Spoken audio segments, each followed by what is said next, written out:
I'm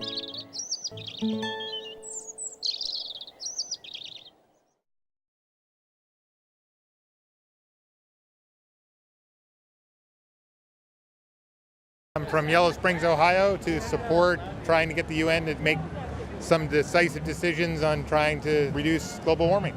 I think everyone should be here. I think this is a great grassroots movement, which I feel like can hold weight. But as far as like putting it in someone else's hands to make change, I don't see it happening. I'm part of the Great March for Climate Action. We started March 1st in LA. We're walking to Washington, D.C. We're walking 3,000 miles to walk our talk, to raise the awareness and sound the alarm about climate. And we will arrive in D.C. on the 1st of November. Everybody comes so we can make a big splash with our legislators there at the Capitol.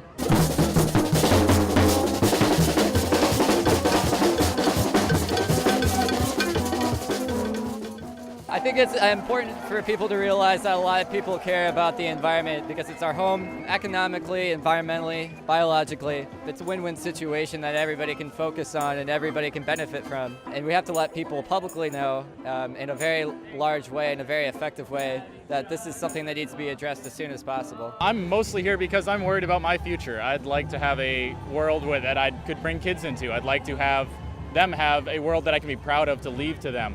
I'm here because there's climate change coming that is going to not just affect me or the people here now, but like if my generation is having kids, the generation after us, so I'm here not just for our time now, the people here now, but for the people that are still coming, and it's going to affect people that we care about that we don't even know yet.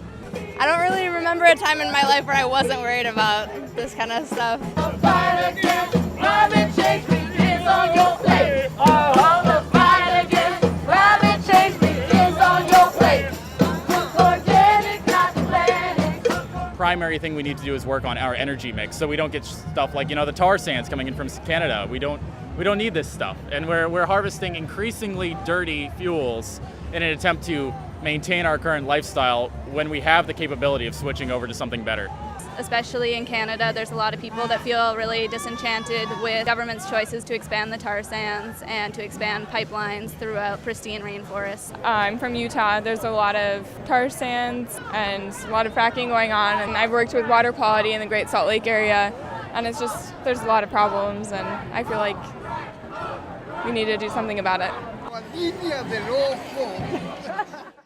That's what I'm here for, but I'm really here to fight for a cause that's a global cause that affects everyone. This land is your land, this land is my land, from California to New York.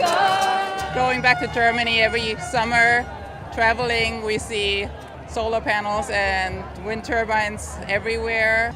Ditching coal, ditching dirty energies in general. I mean, there's bountiful amounts of clean energy that we just need to harness. We just need to get the public support to do it. We need people to actually, purchase solar panels for them to start offsetting our carbon footprint. I think the big difference is that Germany started early in the 70s with the movement, the Green Party. There were a lot of incentives from the politicians, which really got it going. So people who weren't really all that interested in the issue itself, because the financial incentives, they started putting solar panels up.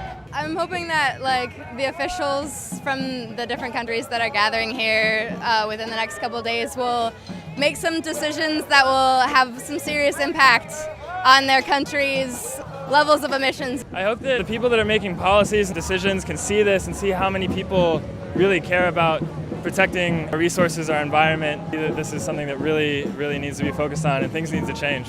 Fighting for climate! Fighting for climate! Justice now! Everywhere we go! Everywhere we go! People want to know! It feels really amazing to know that there's this many other people that actually really care enough to show up from all across the country.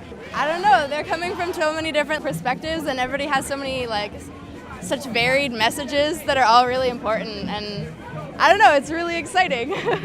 Get your carpools, commuters and travelers.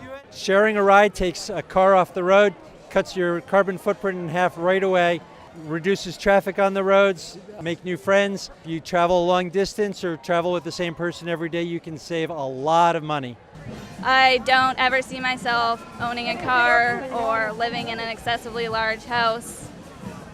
All my lifestyle choices, I'm going to be participating in our world here, consuming some fossil fuels, but I'm going to minimize that as much as possible. The media will not pay much attention to us because we aren't 500,000 like this. But we are billing ourselves as the longest march joins the largest march. I think that as far as this directly impacting the UN talks this week, I don't have a ton of expectations for it having huge impacts, because I think that, as we've seen in the last UN summits, not a lot comes out of them, and I don't think that that's going to change overnight with a lot of people showing up to something like this. What I do hope is that the people here are going to be inspired by seeing such a huge group of people so passionate about this issue that they'll go home and start mobilizing from their local communities.